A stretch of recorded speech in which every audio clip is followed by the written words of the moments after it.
Je suis née en Colombie, dans la capitale, Bogota. Depuis mon enfance, toute ma vie, j'ai vécu en Colombie jusqu'à l'âge de 35 ans, âge auquel je me suis mariée. Mon histoire commence quand j'avais 25 ans. Je faisais alors mes études à l'université. J'étudiais la gestion dans le domaine du tourisme, qui a été mon premier métier.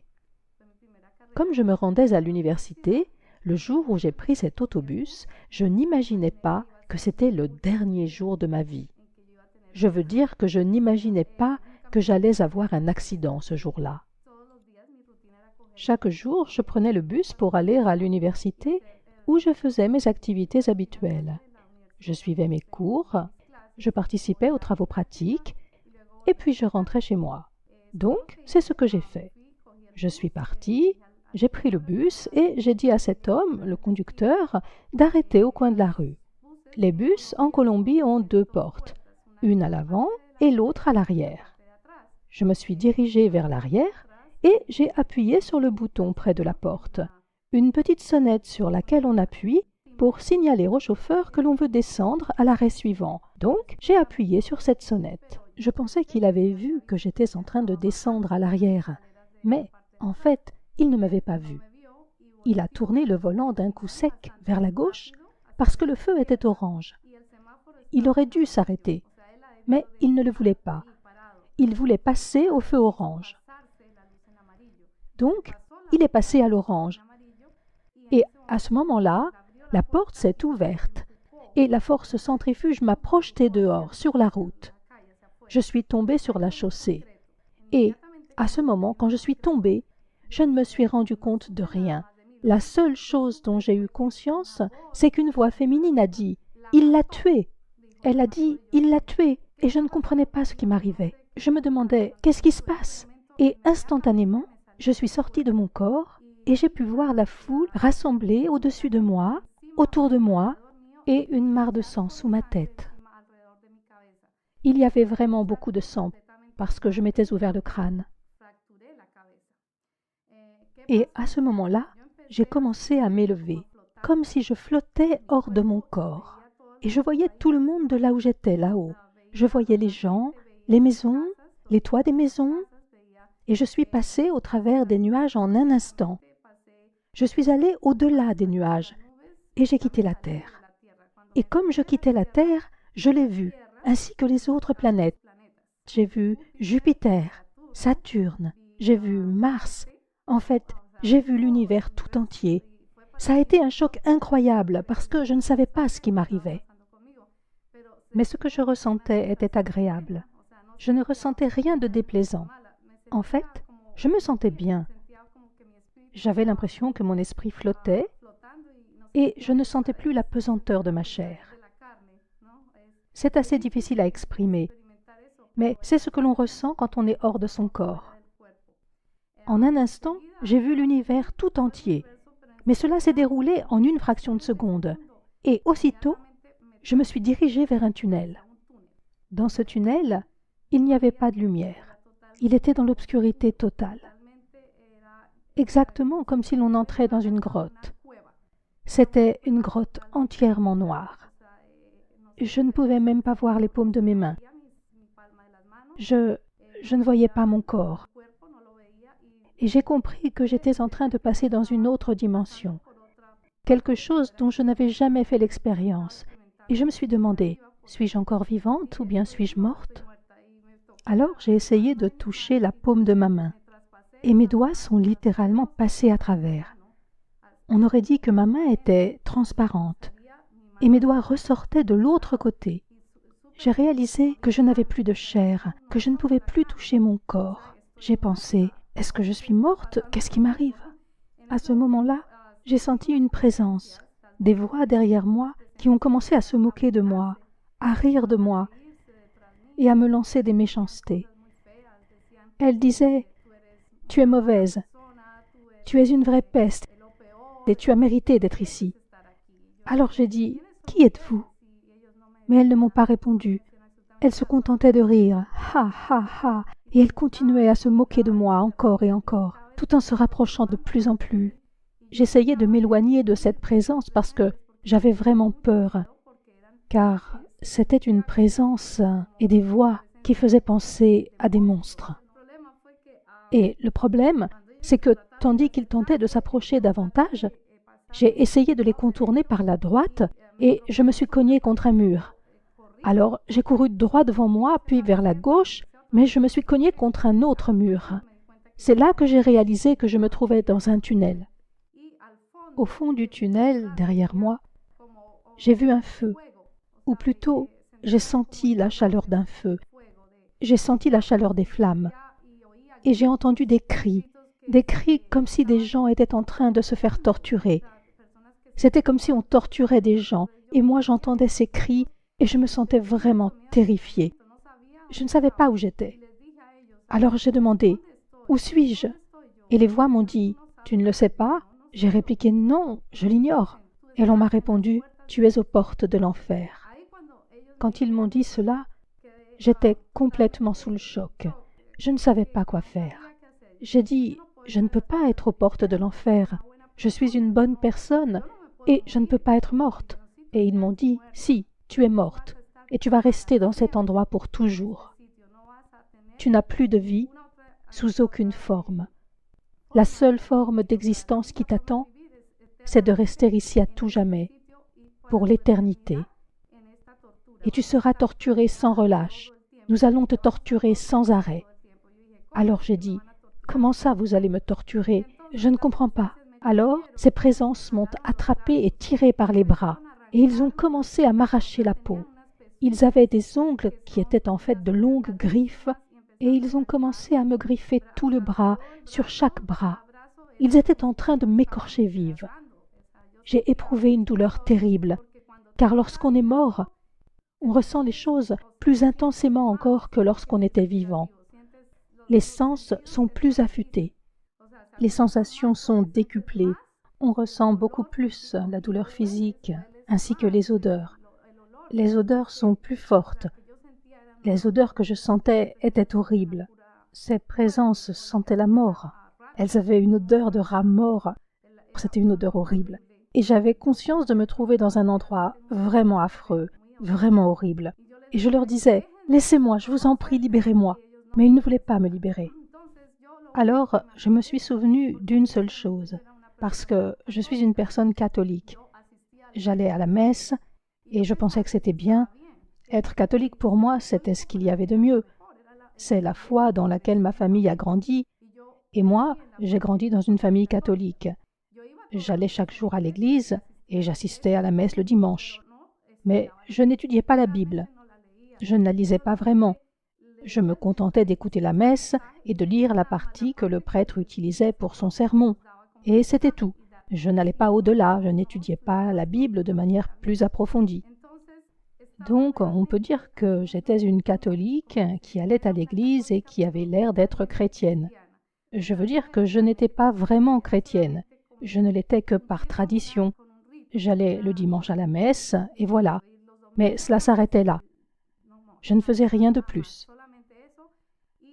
Et ma maison était remplie de statuettes.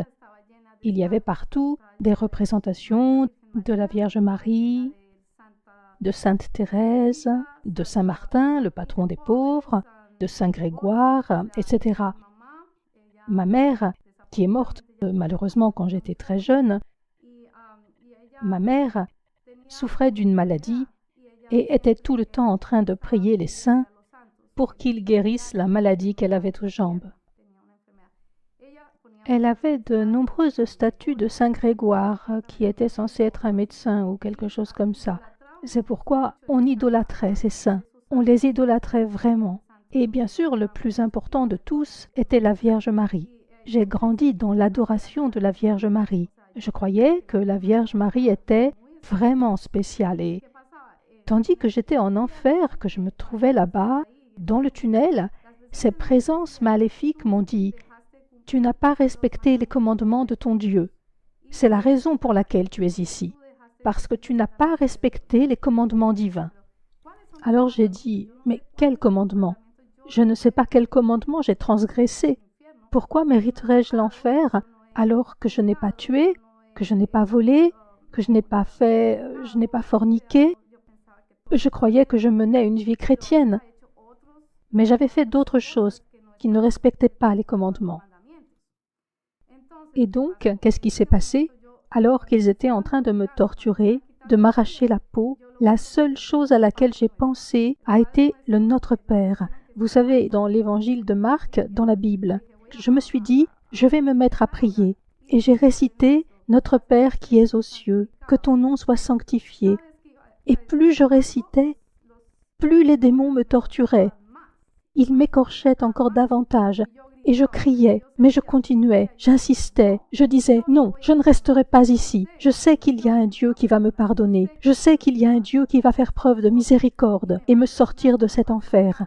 Je ne peux pas rester ici pour l'éternité. C'est impossible que je passe l'éternité en enfer. » Et j'ai continué, jusqu'à ce que je termine le Notre Père.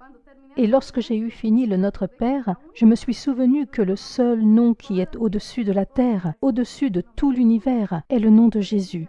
Alors je leur ai dit, je connais un nom qui est au-dessus de la terre et de l'univers et qui est plus puissant que vous. Et je vais prier en m'adressant à lui pour qu'il me fasse sortir d'ici, qu'il me libère de cet enfer. Et il me répondait, non, non, non, tu vas rester ici, abandonne tout espoir.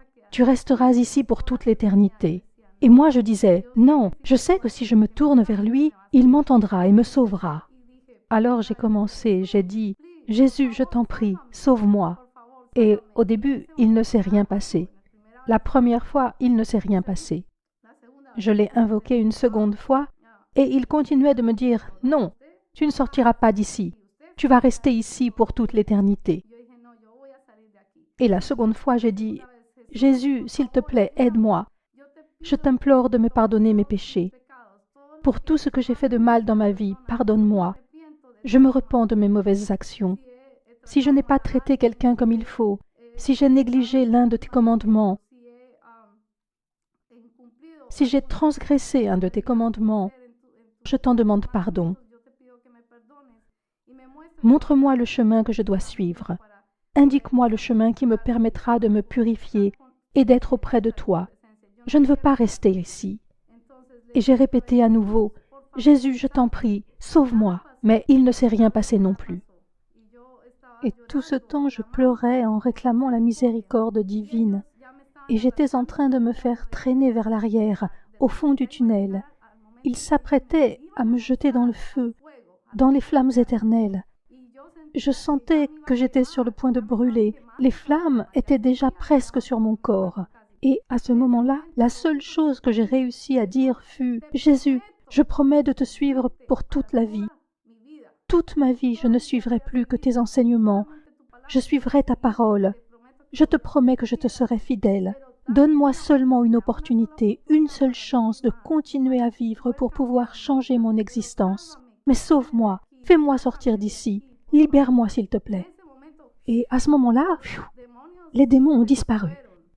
Ils m'ont rendu ma liberté. Et j'ai pensé, waouh, qu'est-ce qui se passe? Quelque chose s'était produit et je n'étais plus dans le tunnel. Le tunnel s'était ouvert et à présent il y avait un chemin magnifique. J'avais l'impression de marcher au milieu d'un jardin rempli de fleurs, des fleurs divines, d'une beauté incroyable. De toute ma vie, je n'avais jamais vu de fleurs comme celle-ci. C'était comme si elles bougeaient, comme si elles étaient en train de danser et en même temps de chanter « Hosanna, Hosanna !» Du plus haut des cieux, béni soit le Seigneur, le roi des rois. Béni soit notre Seigneur Jésus-Christ. Que la gloire soit avec lui.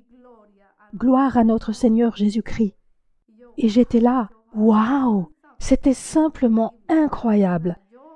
Je sentais l'amour de Dieu pour les hommes, comme s'il était en train de me prendre dans ses bras et qu'il me disait « Je t'aime ». Je sentais sa présence si immense que j'ai eu comme un mouvement de recul. Et je me suis mise à pleurer, à pleurer, à pleurer. Je sentais que je ne méritais pas d'être là. J'avais l'impression que je méritais l'enfer. Pourquoi est-ce que je pensais cela? Parce que je n'étais pas pure. Mon cœur n'était pas assez pur, ni mes sentiments. J'avais fait beaucoup de choses sur terre, et Dieu m'a révélé que, parmi elles, j'avais commis de nombreuses mauvaises actions. Mais à ce moment-là, j'ai continué à marcher sur ce chemin tellement magnifique. Il débouchait sur une sorte de cascade. Et au bout du chemin, je voyais cette cascade. Une cascade d'eau pure, cristalline, qui coulait. Et je ressentais que cette eau était en train de me laver, comme si elle était en train de faire sortir tout ce qu'il y avait d'impur de ma vie antérieure, de ma vie passée. Je sentais toute cette eau me laver, me purifier, dans mon cœur, mon âme. Et alors, j'ai été envahie d'une sensation de paix, une paix telle que je n'en avais jamais éprouvée jusque-là dans ma vie. Jamais. Et jamais plus je ne ressentirai une paix telle que celle que j'ai ressentie tandis que j'étais en présence de Dieu. Et je sentais l'amour de Dieu envers moi. Et il m'a dit, « Ma fille, vous savez, à ce moment-là, Jésus est apparu devant moi. Et il m'a dit, « Arrête-toi un instant, attends. » Alors je me suis arrêtée et il m'a demandé, « Sais-tu où tu allais ?» Et j'ai répondu, « Oui, j'allais en enfer. » « Oui, tu allais être condamné à l'enfer. » Alors je lui ai demandé, « Mais pourquoi ?» Je pensais être une bonne personne, je veux dire, j'allais à l'église, je communiais, je me confessais, etc.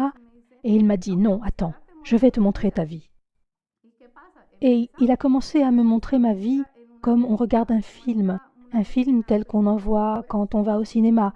Et il a commencé à m'expliquer, « À ce moment de ta vie, quand tu avais tel âge, tu as commis une mauvaise action parce que tu as menti à ton père. Tu as dit une chose, mais en as fait une autre.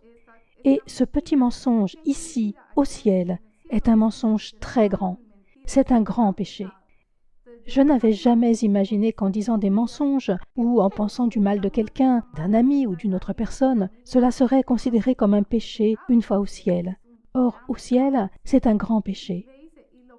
Et le pire, a-t-il ajouté, est que tu as idolâtré ma mère, la Vierge Marie. Alors j'ai répondu, « Oui, mais est-ce que c'est mal ?» Et il a répondu, « Oui, c'est très mal, car il ne faut idolâtrer personne, ni les saints, ni même ma mère. Car le seul que tu dois honorer et idolâtrer, c'est moi. Tu dois rendre gloire au Père, au Fils et au Saint-Esprit, puisque nous sommes trois en une seule personne. » Et il m'a dit, « Tu dois rendre gloire seulement à Dieu, pas à la Vierge, ni aux autres saints, ni à d'autres personnages. » Et j'ai répondu, « Oui, Père, tu as raison. » Et il a dit, « Un autre péché pour lequel tu as été condamné, et il s'agit du pire péché, pour lequel tu étais destiné à l'enfer, est que tu n'as pas su pardonner. » J'ai demandé, « Qui n'ai-je pas pardonné? Je ne vois pas qui je n'aurais pas pardonné. » Et il m'a dit, « Tu sais qui tu n'as pas pardonné. » J'ai dit, « Ma belle-mère ?» Et il a répondu, « Oui, ta belle-mère. » Alors je lui ai dit, « Mais elle a tué ma mère, car je sais qu'elle a tué ma mère. » J'ai dit, « Elle pratique la sorcellerie. Elle pique des aiguilles dans des poupées. Elle pratique le vaudou. » Et il m'a répondu, « Oui, c'est une sorcière. C'est une sorcière. » J'ai ajouté, « Elle a tué ma mère. J'ai trouvé une poupée avec une aiguille plantée dedans quand ma mère est morte. Et après, mon père l'a épousée. » Je savais que ma belle-mère avait échafaudé ce plan pour s'accaparer mon père. Alors j'éprouvais du ressentiment à son égard dans mon âme.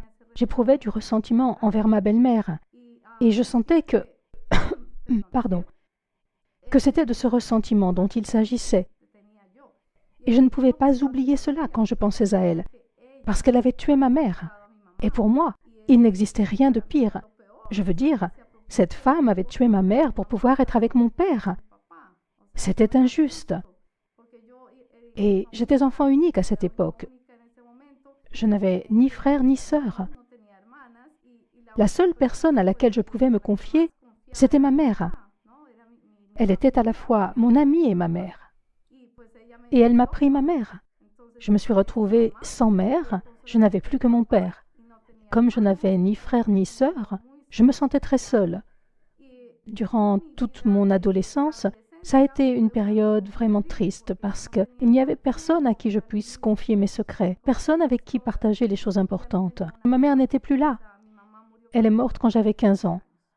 Donc, peu après que j'ai passé mon baccalauréat, ma mère est morte malheureusement. Et c'est arrivé à cause de la sorcellerie, à cause du mauvais sort que ma belle-mère lui avait jeté. Ce qui s'est passé, c'est que quand je suis morte, ce ressentiment me dévorait l'âme. C'était quelque chose dont je ne pouvais débarrasser mon cœur rempli d'amertume, une amertume qui vous blesse et qui assombrit votre existence. Et il m'a dit, voilà quel était le péché le plus important que tu portais en toi, le péché qui te condamnait à l'enfer. Et j'ai fait, oh, waouh, tu as entièrement raison, Seigneur. Je méritais l'enfer. Malheureusement, nous croyons que le fait de ne pas pardonner est une broutille, alors qu'en réalité, ne pas pardonner est un immense péché. Et c'est écrit dans la Bible, frères et sœurs, si vous ne pardonnez pas, vous ne serez pas pardonnés. Dieu te pardonnera si tu pardonnes tes frères. Peu importe qu'ils aient tué ta mère ou qu'ils t'aient fait du mal, à toi ou à ta famille, cela ne change rien. Tu dois les aimer. Il est écrit que tu dois aimer ton pire ennemi. C'est écrit. Et c'est ce que Dieu m'a dit. Il faut que tu aimes cette femme, il faut que tu l'aimes et que tu la pardonnes. Si tu ne la pardonnes pas immédiatement, je te renvoie en enfer. Alors j'ai dit, non, non, non, Seigneur, je te promets que je la pardonne. Je ne veux pas retourner en enfer. Alors il m'a répondu, d'accord, mais il faut vraiment que tu la pardonnes du fond du cœur. Ce n'est qu'ainsi que tu pourras rester ici ou bien retourner sur terre, car je vais te laisser le choix. Fais ton choix, tu peux rester ici ou retourner sur terre. Et j'ai pensé, oh, je ne sais pas quoi faire, j'aimerais bien rester parce qu'être au ciel est une véritable grâce. C'est quelque chose d'incroyable. On ressent un amour qui dépasse ce que l'on peut imaginer. On est dans un état d'amour et de paix, de sérénité divine. On n'a plus aucune préoccupation, plus aucune inquiétude qui gâche l'existence. On ressent un bonheur absolu, une joie divine. Alors j'ai dit à Dieu, j'aimerais beaucoup rester ici, mais je dois retourner sur terre pour m'occuper de mon père. Il m'a montré mon père dans une vision, et j'ai vu que mon père souffrait, et qu'il pleurait ma perte parce qu'il pensait m'avoir perdu, et il en souffrait. Alors j'ai dit à Dieu, non, je voudrais retourner sur terre parce que je veux prendre soin de mon père. Je suis sa seule fille, et je crois qu'il faut que j'y retourne. C'était mon objectif, rentrer afin de m'occuper de mon père. Et Dieu m'a dit, c'est une bonne raison d'y retourner. Mais donne-moi une autre. Pour quelle autre raison veux-tu y retourner? J'ai dit, parce que je voudrais fonder une famille. Et il m'a dit, bien, c'est une bonne raison, une famille. Et j'ai dit, oui, avoir des enfants. Et il m'a dit, ok, très bien, ça fait une deuxième très bonne raison. Tu auras une famille, un mari, mais ce sera de nombreuses années après ton retour sur Terre que tu auras cette possibilité.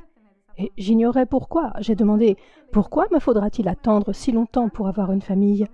Et il m'a répondu, parce que d'abord, tu dois apprendre à lire ma parole, à la comprendre, à l'étudier et à en suivre les enseignements.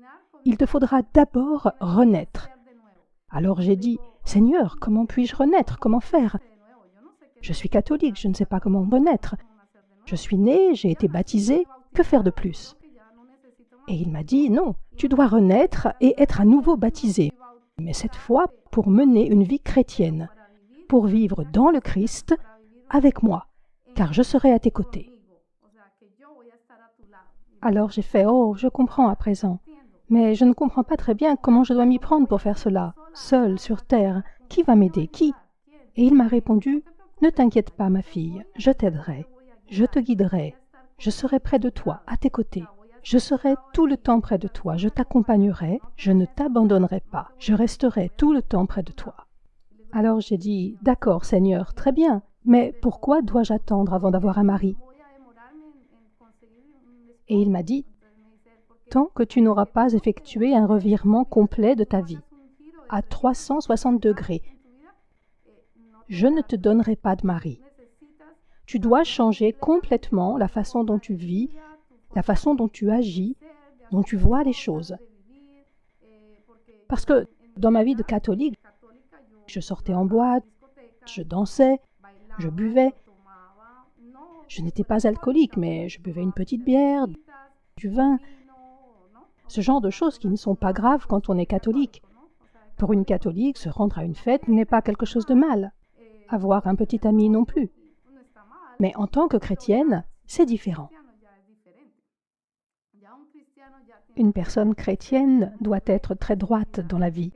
Elle doit être pure, aussi pure que Dieu, parce que Dieu nous demande d'aller vers la sainteté, de nous comporter comme des saints.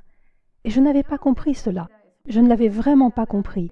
Personne ne m'avait enseigné comment suivre la parole de Dieu. Personne ne m'avait expliqué ce que ça signifiait. Et il m'a dit, « Ne t'inquiète pas.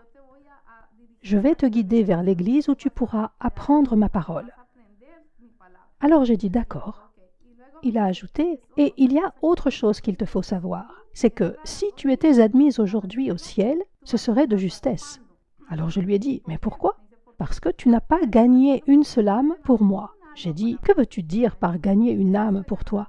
Il a répondu, « Quand tu gagnes une âme, tu gagnes une couronne. » Alors j'ai dit à Jésus, « Je ne comprends pas ce que sont les couronnes. » Les couronnes sont ce que tu gagnes ici, au ciel, quand tu partages ma parole et évangélises une personne qui ne me connaissait pas, qui n'avait jamais entendu parler de moi, une personne qui ne connaît pas le nom de Jésus-Christ.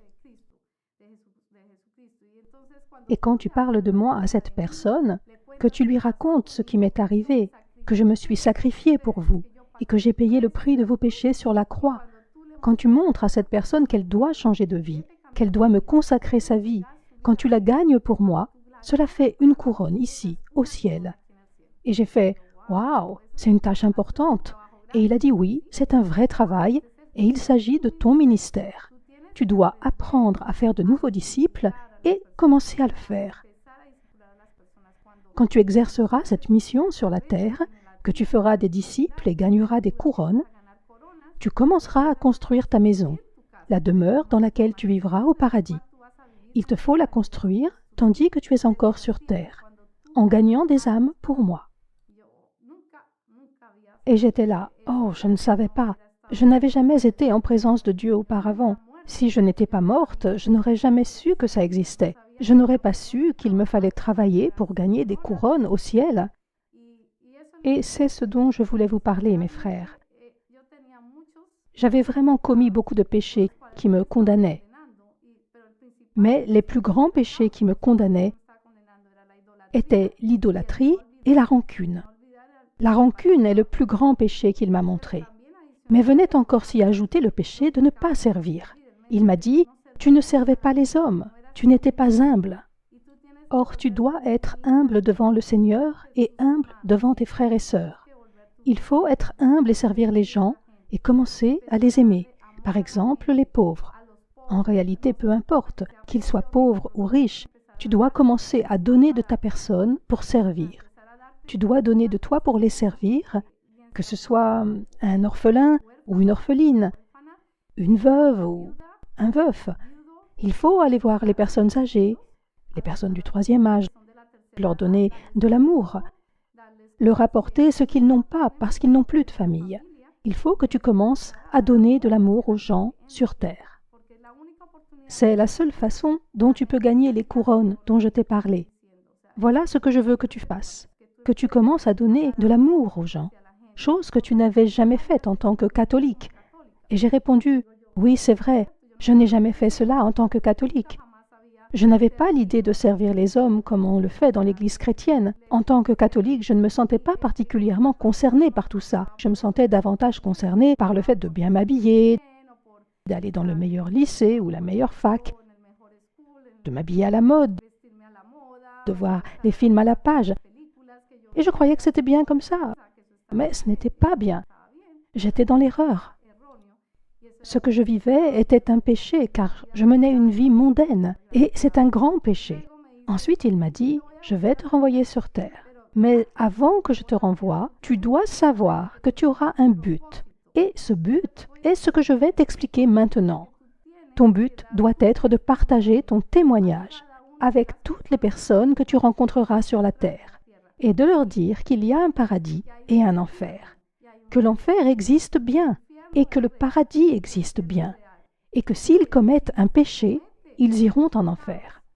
Cela veut dire, mes frères, que si vous ne suivez pas l'un des 10 commandements, cela vous condamne à l'enfer. Et c'est vraiment triste de savoir qu'il y a tellement de gens qui se condamnent à l'enfer, car les âmes qui sont en enfer se comptent par milliers. Et c'est un endroit vraiment horrible auquel vous vous condamnez. en commettant un simple péché. Et je voudrais vous dire, mes frères et mes sœurs, qu'aucun être humain ne mérite d'aller dans cet endroit. Je veux dire que ce n'est pas un endroit où les gens voudraient aller après leur mort. L'endroit où l'on mérite vraiment d'aller, c'est au ciel et non en enfer. Je vous le demande, mes frères, si vous savez en ce moment que vous êtes dans l'erreur, repentez-vous de cette erreur, de ce grand défaut qui pèse sur vous en tant qu'être humain, et donnez votre vie à Jésus-Christ. Et commencez à vivre en suivant le modèle de Jésus. Sanctifiez-vous, sanctifiez votre vie et donnez le meilleur de vous-même aux gens. Efforcez-vous de mener une vie droite et non une vie de péché, parce que vivre dans le péché vous mènera en enfer. Et avant que je rentre, Dieu m'a dit, « Je vais te renvoyer sur terre, mais à ton retour, tu ne garderas pas beaucoup de souvenirs de tout ceci. Certaines parties manqueront, parce que je vais les effacer de ta mémoire. Parce que si tu gardes le souvenir de ces monstres, de ces démons, tu ne pourras pas vivre ta vie. Tu feras des cauchemars toutes les nuits. C'est pourquoi je vais effacer de ton esprit cette partie, afin que tu puisses continuer à vivre. Mais je vais te laisser certains souvenirs et, un jour, le souvenir de tout ce qui s'est passé te reviendra, dans un rêve. Cela se produira à un moment de ta vie où tu auras mis ton cœur à mon service, que tu auras été véritablement baptisé, que tu auras pris la décision de me suivre à 100%. Ce jour-là, je t'enverrai ce rêve afin que tu te souviennes de ce qui s'est passé et que tu puisses témoigner auprès des hommes. Et ce qui s'est passé, mes frères, c'est que je suis revenu sur terre. Et devinez où je me trouvais? Je me trouvais à la morgue. Et j'étais couverte d'un drap. Et une employée de la morgue prenait des notes à propos des circonstances dans lesquelles j'étais morte. Et là, je me suis réveillée. Et cette personne, au moment où j'ai soulevé le drap, s'est mise à crier « Oh, qu'est-ce qui s'est passé ?» Et j'ai répondu « Je ne sais pas, j'ignore ce qui s'est passé, je suis vivante. » Et elle m'a dit « Mais vous étiez morte depuis 1 heure. » J'ai été morte pendant 1 heure. Et je lui ai dit « Eh bien, je sais qu'il y avait une présence et qu'il s'agissait de Dieu. C'est lui qui m'a renvoyée. Je sais que c'est Jésus qui m'a donné cette chance de revenir et de continuer à vivre, de revenir sur terre dans un but bien précis. Mais je ne me souvenais de rien. Je ne me souvenais pas de ce qui s'était passé pendant tout ce temps. Je me souvenais seulement que j'avais été en présence de Jésus. C'est une présence qu'il est impossible d'oublier. La présence de Jésus que je ressentais était d'une beauté qui dépasse tout au moment où j'étais au ciel. Le ciel ne peut pas être comparé à la terre. Il n'existe pas de lieu plus magnifique. Rien n'est plus beau que d'être au ciel, en présence de notre Père. Et surtout, il y avait Jésus.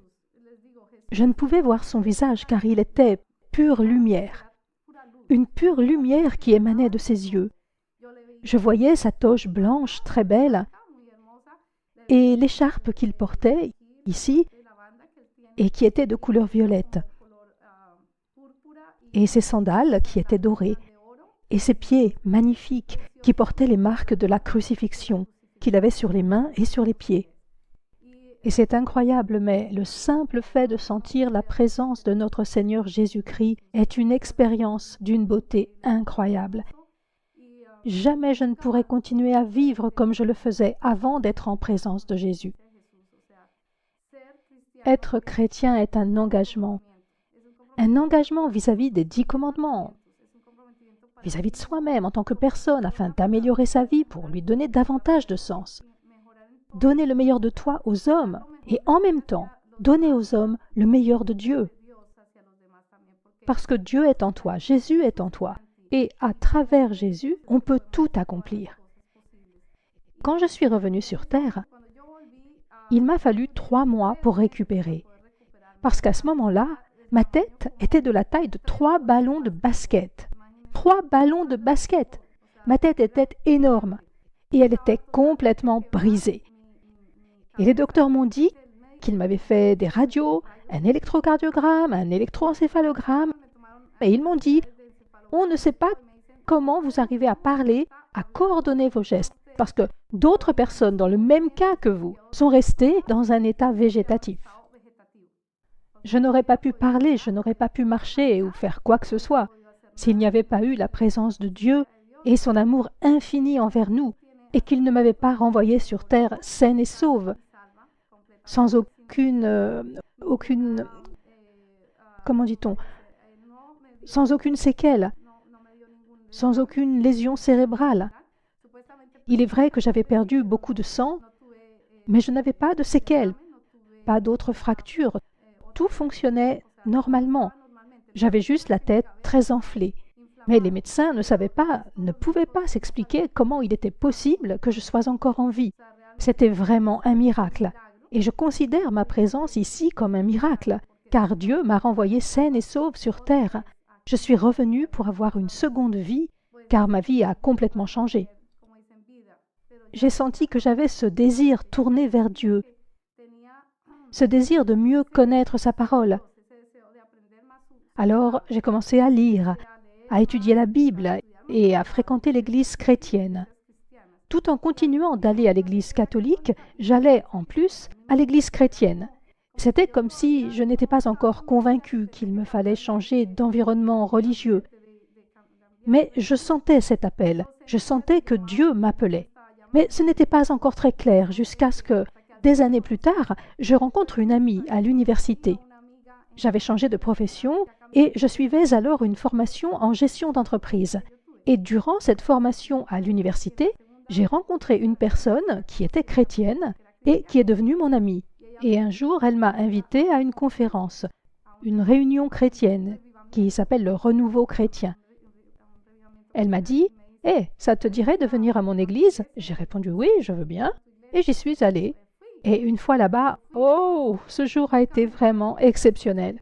Ce jour-là, j'ai reçu le Saint-Esprit.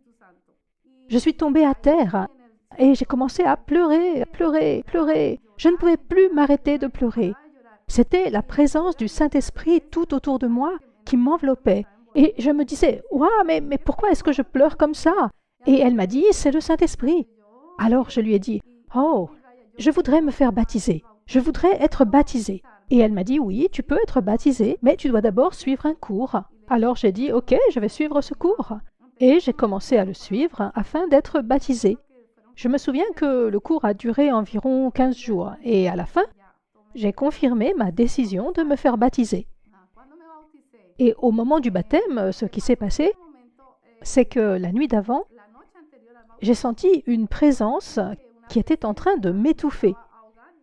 Il était aux alentours d'1 heure du matin et il faisait très noir dans ma chambre, dans ma maison, en Colombie. Et j'ai senti que quelqu'un était en train d'essayer de m'étouffer. Et à ce moment-là, la seule chose que j'ai pu dire, c'est « Jésus, Jésus, au nom de Jésus, vous, présence, démon ou quoi que vous soyez qui venez de l'enfer, partez immédiatement, laissez-moi. Vous ne pouvez pas me faire de mal, vous n'avez pas le pouvoir de me tuer, car je ressens davantage la présence de Dieu, notre Seigneur, en moi que votre présence. Partez maintenant, au nom de Jésus. » Et je l'ai dit comme ça, avec beaucoup d'assurance. « Va-t'en, démon, va-t'en !» Et aussitôt, il m'a lâché. Je ne l'ai pas vu, mais je l'ai senti. J'ai senti que c'était un démon qui essayait de m'étouffer, qui essayait de me tuer. Durant tout ce temps, ma chambre était dans le noir complet, parce qu'il faisait nuit. Il était 1 heure du matin. Et tout à coup, pfiou, il y a eu une lumière blanche qui a éclairé ma chambre. Une lumière blanche très intense, brillante. Et j'ai senti une odeur de jasmin, une odeur de fleurs. Et j'ai pensé, « Wow, cette odeur, c'est comme au ciel !» Je ressentais un peu la même chose que lorsque j'étais au ciel. Et cette impression était si forte que j'ai fermé les yeux. Je savais à ce moment-là que Jésus était devant moi. Et je ne voulais pas le regarder car j'étais bouleversée d'émotion en comprenant qu'il était venu me sauver pour la seconde fois. Il m'a sauvé la vie 2 fois. Et quand j'ai rouvert les yeux, il était parti. Mais je savais qu'un instant plus tôt, Jésus était devant moi et qu'il m'avait sauvé pour la seconde fois du démon qui voulait me tuer.